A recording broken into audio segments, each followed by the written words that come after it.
Welcome to Explosive Enterprises, and today we're taking a look at Modify's new Tyrant 2011. For full disclosure, this was sent to us for free, but as always, with no conditions or limitations on our review. They just included a surprisingly comprehensive set of design notes and a suggested list of talking points. Duly noted and ignored. We're going to apply our usual format, and this is quite an interesting piece on its own merits because it is not a replica of any real firearm. While it is fundamentally based on the Hi-Capa design, itself an airsoft rendition of the STI International double-stack 1911s, the Tyrant is an original design intended to be competition ready out of the box. Modify produces 3 variants of the Tyrant, and this is the full-size version comparable to a standard 5.1-inch Hi-Capa. The slide is shorter than the frame, with a frame-mounted compensator taking up the difference. This is an interesting choice given that a compensator is purely aesthetic for airsoft, which means a slightly shorter barrel length and sight radius to no obvious benefit. However, if I pull back the slide, we can see that the outer barrel does not tilt or move with the slide. So we believe the intent here is that the compensator is fixed to the frame, which keeps the barrel rigidly aligned. But as you can see, the barrel does still have a little bit of play. That's completely normal for airsoft pistols, but for something intended as a competition piece and with a design capable of completely eliminating barrel wobble, it's surprising that it isn't tighter out of the box. Fortunately, that is at least easy to DIY with nothing more than a bit of tape. We should also mention here that the gun came with a threaded extension, which could be used to mount a tracer. That's a little awkward though, and it would be better to see a tracer unit that can replace this compensator and mount to the frame, something along the lines of the Ace-Tech Quadra. Also, the outer barrel is marked 38 Super, which is a caliber most popular among competition shooters, just a fun little touch. The front sight is a green fiber optic by default, while the rear sight is this peculiar triangular arrangement with no dots or lines, just a slot that matches the front sight. The gun is designed to be optics ready though, and the rear sight can be replaced with a mounting plate which incorporates a pair of taller dots. That in turn is meant to be used with a taller front sight, which omits the fiber in favor of another dot. We'll talk about the pros and cons of this when we get to practicality. The slide has shallow serrations at both the front and rear and is pretty easy to grasp.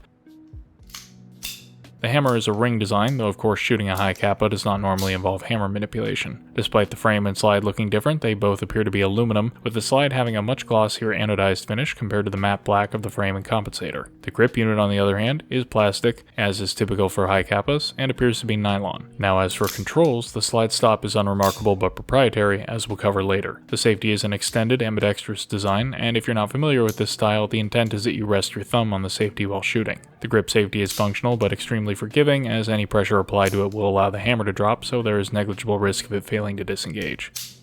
It includes an extended beaver tail, which allows for a high grip without interfering with the hammer. The trigger is curved and grooved, but otherwise unremarkable, and the trigger guard has serrations for the now long out of fashion high supporting grip. The grip itself has a shallow but sharply molded texture, which works surprisingly well and feels almost like skateboard grip tape, which is impressive. At the bottom, the magwell is flared slightly for easier magazine insertion. And lastly, the mag release is this big knob sticking way out the side, and I can guarantee that if this pistol is ever carried in a soft holster, you will be down a magazine within minutes at most. The magazine itself is a slightly extended Hi-Capa mag with a plain black finish, nothing particularly interesting to say besides that it weighs about 330 grams empty. The entire pistol, loaded and with a hollow sun dot installed, weighs 2 pounds or 900 grams, so this is fairly lightweight. While at first glance the finish on the slide looks like the usual cheap paint, these are quality materials and solid execution, though there are areas where the usual airsoft tolerancing ought to be shimmed up if the goal is a tight competition piece. Disassembly isn't too exotic. I start by removing 2 screws to free the compensator, and then proceed as normal with a Hi-Capa. Remove the slide, then compress the recoil guide assembly and remove. The outer barrel rotates off the hop unit to unlock and comes out the front, and the inner barrel assembly goes out the bottom. Easy enough. The hop unit, well, I don't even need to disassemble to show all the relevant details. It comes with a Modify X-Range 55-degree bucking tensioned with a classic Marui style arm, and while it looks like it has a typical adjustment wheel, it's impossible to actuate by hand. That's because with the compensator fixed to the frame, the slide cannot be removed without tools, so it needs an external means of adjusting the hop. What Modify came up with is using the slide stop as an adjustment wrench, and while that seems funny, it works quite well. The slide stop is geared only on the backside, so when it's installed normally, there's no engagement, but once reversed, it engages with the hop wheel. Note that despite this being a full-size pistol, it's only a 97mm inner barrel, and you can't go longer than that without it protruding into the compensator. This does limit the power it can produce, as we'll see later. Moving back to the slide, I'll first remove the rear sight plate, then the screw concealed underneath. Another screw on the bottom, and I can remove the blowback housing. This has a pair of nozzle return springs kept in by plugs, in turn secured by grub screws. There's one more interesting feature in the nozzle. If I loosen a tiny securing screw, I can unscrew this plug, which retains the unremarkable rocket valve and spring. But on reinstallation, you can see how tightening it shims the rocket valve forwards, reducing power. Now, to spoil the performance testing later, the maximum power with 32s is just under 1 joule at room temperature, so most users probably won't want to touch this at all. Modify bills this as a means to improve performance in cold weather, but the rocket valve setting doesn't really affect cold weather performance all that much. You'd be better off omitting one of the 2 nozzle return springs and or substituting a weaker recoil spring to improve efficiency. In any case, note that if the plug is backed out too far, then the rocket valve and spring will be loose inside the nozzle, which can cause weird effects in cycling, so make sure to tighten the plug until it just touches the rocket valve. There isn't much to talk about in the frame, besides mentioning that while it is a standard Hi-Capa design, the fire control group is full steel. The other significant note is the trigger design, but we'll get to that in a second. Similarly, the magazine is a typical Hi-Capa design, so we won't spend too much time on it. Just note that it holds about 10 grams of gas and 28 BBs, and while speed loaders struggle a bit, it's easy to load through the feed track on the front. Okay, so for controls and operation, it's a pistol, and you already know how it works. The 2 key points here are the trigger and the hop adjustment. First, the trigger brakes at an incredibly light 1 pound of force and has next to no take-up or over travel. This is pretty much you think about shooting, and it shoots. However, it's not as crisp as it could be because the trigger itself has a bit of slop, and there's also a little bit of negative sear engagement visible. As I gently apply pressure to the trigger, you can see how the hammer lifts slightly before releasing. Whereas with this Nova TM1911 build, the hammer has to retract a bit before it drops, and that gives it a crisper break. Still, with the trigger being this light, I don't think anyone's going to complain too much, but if you enjoy tinkering with pistols, then you can turn this good trigger into an excellent one with just a bit of reshaping to the hammer's sear surface and shimming the trigger to take up the wobble. And to adjust the hop, remove the slide stop as if field stripping, then flip it 180 and reinsert. It now acts as a lever to adjust the wheel as mentioned, and the end result is that it's actually easier to adjust hop than with a conventional Hi-Capa. We've seen that a lot of people were really off-put by this design, but I like it a lot. The only downside is that it means this is a proprietary slide stop. So for shooting,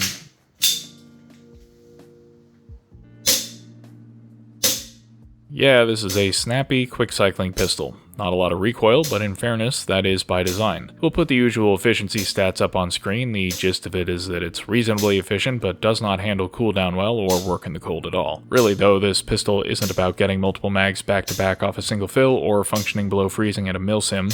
As a competition style gun, it's enough that it clears a mag at room temperature so long as it puts rounds on target. To that end, the accuracy is excellent. If this looks unimpressive, just bear in mind that this is shooting offhand using the stock irons, and both of those represent greater limitations than the hop performance, so we do not recommend replacing the bucking. On the chrono, it starts at 0.93 joules with 32s, with excellent shot-to-shot consistency, and finishing the mag with negligible power loss at 0.86 joules. So aside from needing high pressure to run, it shoots very well for a stock pistol, but it's the ergonomics that will make or break this gun. And for the most part, these ergonomics are great. It provides excellent grip, and the extended safety allows for a natural high thumb position. Mag changes are also very slick, with the large mag release and slight magwell flare allowing for seamless swaps. The trigger makes it easy to rapid fire without pulling the pistol, and on the whole, this feels really nice to shoot. It's because it otherwise feels so nice that 3 gripes stand out to me. The first, and I know this is going to sound like a nitpick, is that I wish the slide stop were extended. For comparison, this AMT hardballer has both extended safety and slide stop, which allows me to release the slide with my thumb with minimal adjustment to my grip. We assume the intent with the Tyrant is that you either press the release with your left hand or rack the slide, but either of these feels slower than just releasing the slide while my left hand returns to a supporting position. And to be clear, I'm only complaining about this because the fact that the slide stop incorporates the hop adjustment mechanism makes it proprietary.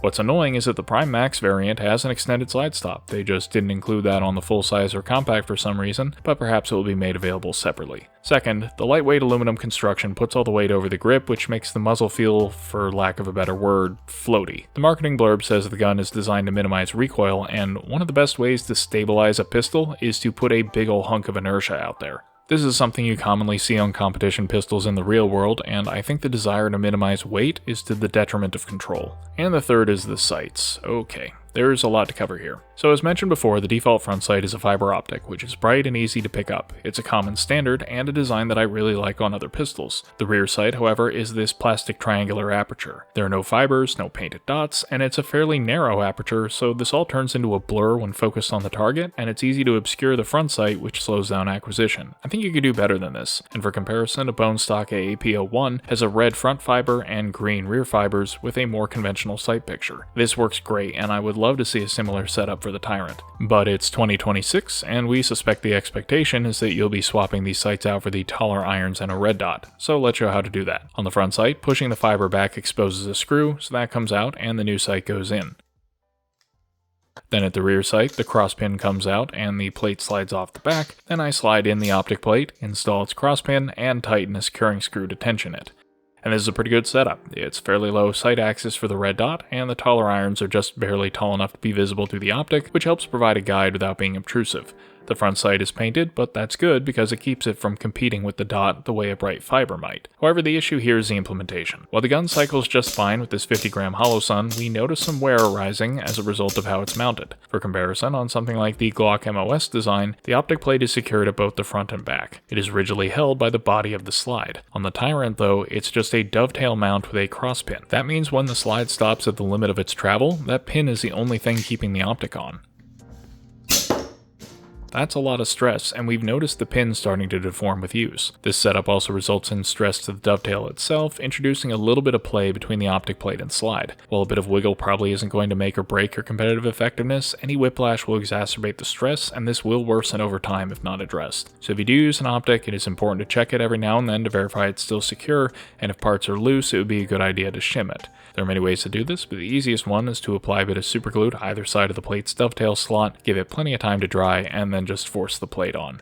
That little bit of extra material takes up the slack, and it's tight again. One other thing to be aware of is because the front sight is fixed to the compensator rather than the slide, the little bit of wiggle inherent to the slide frame fitment affects the sight picture, and we've noticed the relative alignment of the irons, dot, and barrel shift a bit from shot to shot. For short-range competition shooting, this certainly isn't an issue, but the Hop is entirely capable of slinging BBs out to 150 feet and beyond, and at that point, sight alignment becomes a limiting factor on accuracy. Having said all that, shimming the barrel and optic plate as needed are the only things we recommend doing to this pistol because otherwise it delivers as advertised. The only things I would like to change are the slide stop and stock rear iron, but since those are proprietary to this gun, there are no alternatives. That means that while this pistol isn't perfect, we can safely say that there is nothing of the dizzying variety of Hi-Capa aftermarket parts that this gun really needs. Even a well-tuned custom Hi-Capa built by someone who knows what they're doing won't perform much differently from this, but if you do have the skills to build a half-decent pistol, then refining the fitment here will be a piece of cake. That leaves just the price to discuss, and this is quite aggressively priced at around 130 USD from Hong Kong and Taiwanese vendors. Unfortunately, we don't have the breadth of experience to directly compare this to the other Hi-Capa clones currently on the market. I'd take one over a stock Marui Hi-Capa without much hesitation, but the more interesting comparison is an AAP-01. Because the AAP-01 has a truly fixed barrel out of the box, it cycles quickly with negligible recoil, it accepts optics on a fixed mount, and as mentioned before, it has good irons with a long sight radius. Plus, it's dirt cheap. But in terms of hop performance, trigger pull, and basic quality of internal parts, the Tyrant wins handily, and it takes a significant amount of time, effort, and money to bring an AAP up to the same level. So if you're in the market for a competition-style pistol and prioritize out-of-the-box performance, this is a good value for money with only minor tuning needed. The biggest challenge with it is just going to be finding a suitable holster, so if you know something that will work and won't drop mags, let us know in the comments.